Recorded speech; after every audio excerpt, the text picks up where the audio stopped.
जिस तरह से सूरज और चांद समुद्र के पानी पर असर डालते हैं और ज्वार भाटा बनाते हैं, उसी तरह क्या वो इंसान और जानवरों के शरीर पर भी असर डालते हैं? सूरज और चांद दोनों के गुरुत्वाकर्षण का और उनके कंपन का भी पानी पर असर पड़ता है। ज्यादातर लोगों को सिर्फ गुरुत्वाकर्षण का असर ही नजर आता है, क्योंकि वरना अभिलाष जैसे नाविक नाव नहीं चला पाएंगे। वो छोटी नाव कभी भी चल सकती है, पर अगर आपके पास बड़ा जहाज है तो आप बिना लहरों के यात्रा नहीं कर सकते। आप बिना लहरों के बंदरगाह से नहीं निकल सकते। पुराने समय से ही नाविक हमेशा लहरों का इंतजार करते आए हैं। बिना लहरों के जल यात्रा का कोई सवाल ही नहीं है, बिना लहर की मदद के। तो ये समझना कि कब लहर उठेगी, कब गिरेगी, बहुत महत्वपूर्ण था। आमतौर पर अगर इसे बहुत सरल तरीके से कहें, देखिए, ये वही गुरुत्वाकर्षण है जो पृथ्वी और चांद को चला रहा है। पर धुरी पर घूमने का अपकेंद्री बल और गुरुत्वाकर्षण बल किसी तरह से इतनी सटीकता से संतुलित है कि वो टिके हुए हैं एक साथ। लेकिन असल में सेंटर ऑफ मास एक ही जगह पर होता है, ये दो जगहों पर नहीं होता। तो एक गुरुत्वाकर्षण दो चीजों को, दो खगोलीय पिंडों को चला रहा है। आपको पता है, पृथ्वी भी एक खगोलीय पिंड है। ये एक स्वर्गिक लोक है। आप स्वर्ग में हैं, आप असली चीज भूल रहे हैं। अगर आप मंगल ग्रह पर खड़े हों तो पृथ्वी स्वर्ग जैसी नजर आएगी या नहीं? ये एक स्वर्गिक लोक है, और बेशक ये इस सिस्टम में सबसे अच्छा ग्रह है, कम से कम इस सौर मंडल में। निश्चित तौर पर ये इस सौर मंडल का स्वर्ग है ना? ठीक है, हम इसे बर्बाद कर रहे हैं, वो अलग बात है, पर ये खुद को ठीक कर सकती है। अगर हम गायब हो जाएं तो ये खुद को अच्छे से ठीक कर लेगी। अगर 50-60% लोग यहां से कहीं गायब हो जाएं, मान लीजिए वो मंगल ग्रह पर चले जाते हैं, तो आप देखेंगे पृथ्वी खुद को पुनर्जीवित कर लेगी और अच्छी तरह से फले फूलेगी, क्योंकि इसके पास अब भी पानी है। पानी कहीं नहीं गया है। आप जानते हैं, आप सब पानी की बोतलें ही हैं। 730 करोड़ लोग, मान लीजिए औसतन सबका वजन 60 किलो है। मैं यहां भारी भरकम वजनी लोगों को नहीं गिन रहा हूं, लेकिन मान लीजिए कि औसतन सबका वजन 60 किलो है, और इस 60 में से कम 40 किलो पानी है। इसका मतलब है कि हर इंसान अपने शरीर में 40 लीटर पानी लिए घूम रहा है। 40 गुना 730 करोड़ कितने लीटर हुआ? यह लगभग खुद एक महासागर हो गया। तो पानी कहां गया? ये पूरा यहीं है। ये इस वातावरण को छोड़कर कभी नहीं गया। पानी की जो मात्रा करोड़ों साल पहले यहां थी, वो अब भी यहीं है, लेकिन वो बस बेकार बोतलों में भरा हुआ है।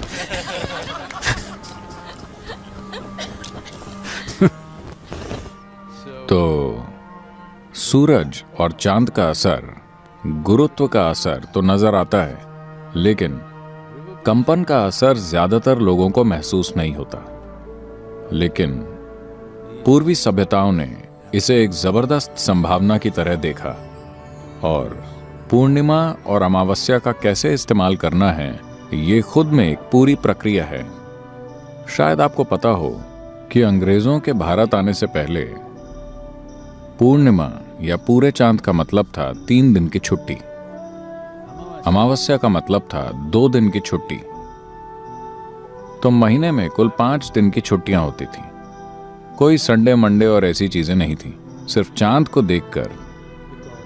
क्योंकि ये कोई गणित की गणना नहीं है, ये जीवन से संबंधित चीज है जो हो रही है। जो भी चांद के या सूरज के साथ होता है, जो भी पृथ्वी के साथ होता है, वो हमारे साथ भी होता है। और उससे तालमेल बनाने के लिए आपको उन दिनों पर काम नहीं करना चाहिए। उन दिनों का इस्तेमाल आप खुद को स्थिर और संतुलित करने के लिए, खुद को ऊंची संभावनाओं तक उठाने के लिए करते थे, और दूसरे दिनों पर काम करते थे।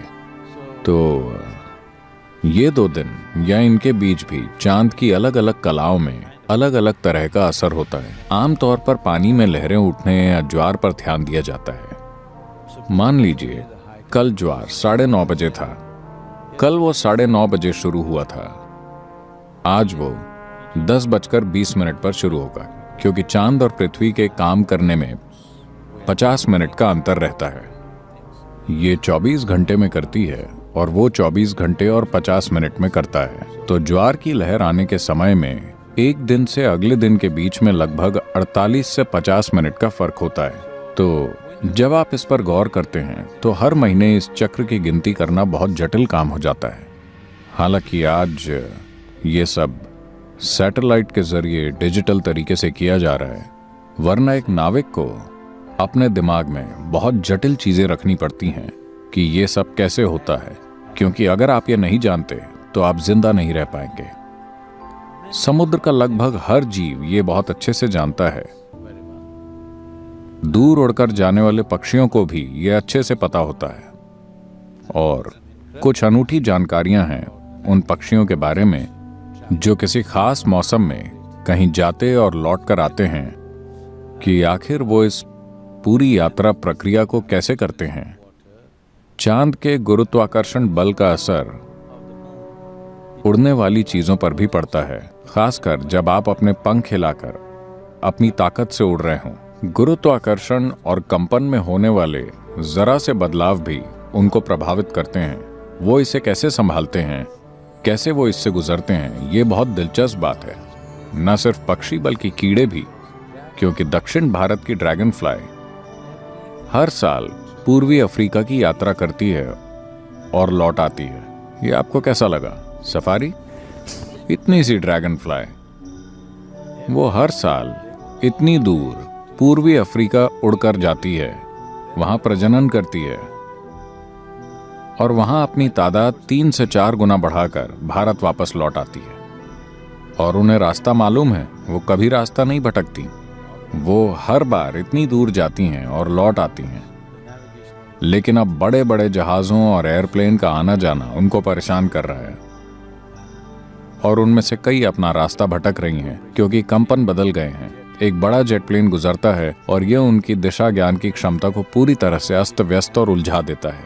मेरे ख्याल से ये हर जीव के साथ हो रहा है, इंसानों के साथ भी, कि हम जो स्वाभाविक रूप से कर पाते थे वो क्षमता खत्म होती जा रही है, क्योंकि बहुत सारी मशीनें हैं और हमारे आसपास बहुत ज्यादा कंपन हो रहे हैं, तो संवेदनशीलता कम होती चली जाएगी।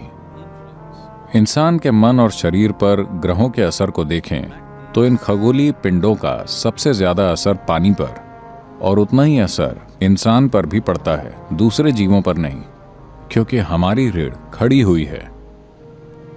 अगर हम ऐसे होते तो वो हमें उस हद तक प्रभावित नहीं करते, क्योंकि हम ऐसे हैं, हम खड़ी हुई बोतलें हैं। उसकी वजह से खिंचाव ज्यादा लगता है और पानी का उठना हमको काफी ज्यादा प्रभावित करता है।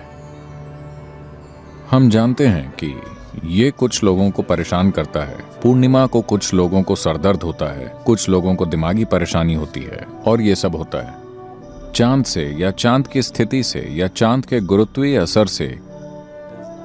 मानसिक असंतुलन या सिर दर्द या कोई दूसरी समस्या नहीं होती, ये सिर्फ बढ़ा देता है। ये उस दिन आपको सिर्फ ऊंचा उठाता है, क्योंकि दिमाग पर दबाव ज्यादा हो जाता है, दिमाग में तरल प्रवाह बढ़ जाता है। अगर आप प्रेममय हैं तो आप काफी ज्यादा प्रेममय बन जाएंगे। अगर आप आनंदमय हैं तो आप ज्यादा आनंदमय बन जाएंगे। अगर आप दुखी हैं तो आप ज्यादा दुखी हो जाएंगे। अगर आप ध्यान लगाते हैं तो आप ज्यादा ध्यानमय हो जाएंगे। अगर आप पागल हैं तो आप ज्यादा पागल हो जाएंगे। चांद कोई खास गुण लाने की कोशिश नहीं कर रहा, बस पानी ऊपर उठ रहा है, उसकी वजह से आपका अभी जो भी गुण है वो बढ़ जाता है। तो इंसान के शरीर पर चांद और सूरज की विभिन्न स्थितियों का जबरदस्त असर होता है। अगर हम इसके पूरे विस्तार में जाएं तो ये खुद में एक प्रक्रिया है। जैसा मैंने कहा, आमतौर पर लोग पानी पर पड़ने वाले सिर्फ गुरुत्वीय असर को देखते हैं, न कि कंपन के असर को। लेकिन आज ऐसे बहुत से शोध उपलब्ध हैं जो आपको बताते हैं कि अलग अलग तरह के कंपन या अलग अलग किस्म की ध्वनियों के प्रति पानी अलग अलग तरीकों से प्रतिक्रिया देता है। तो हम जिस तरह की ध्वनियां पैदा करते हैं उसी के मुताबिक पानी अलग अलग आकार, रूप और पैटर्न ले लेता है, जो विभिन्न ध्वनियों के लिए ज्यामितिक दृष्टि से बिल्कुल सही पैटर्न होता है। और आपको पता है कि शेफील्ड यूनिवर्सिटी ने यह शोध कुछ साल पहले किया था। अब लोगों ने मुझे बताया कि नासा ने कुछ छापा है जो बताता है कि उन्होंने सूर्य की ध्वनि को रिकॉर्ड किया है। क्या आपने इसके बारे में सुना है? तो उससे स्पष्ट आम की ध्वनि आ रही है। तो ये चीजें हमारे लिए नई नहीं हैं। हमने इन चीजों पर गौर किया है क्योंकि इस शरीर की हर कोशिका सूर्य से ऊर्जा प्राप्त करती है। आप इसे कई नाम दे सकते हैं, लेकिन वास्तव में चाहे आप कोयला जलाएं या आप डीजल या पेट्रोल जलाएं या न्यूक्लियर ऊर्जा, आप चाहे जो भी करें, असल में ये सब सौर ऊर्जा ही है जो परिवर्तित होकर विभिन्न तरीकों से जमा हो गई है ना? अगर सूरज ना होता तो यकीनन कोई हाइड्रोकार्बन भी नहीं होते। कोई सवाल ही नहीं उठता है।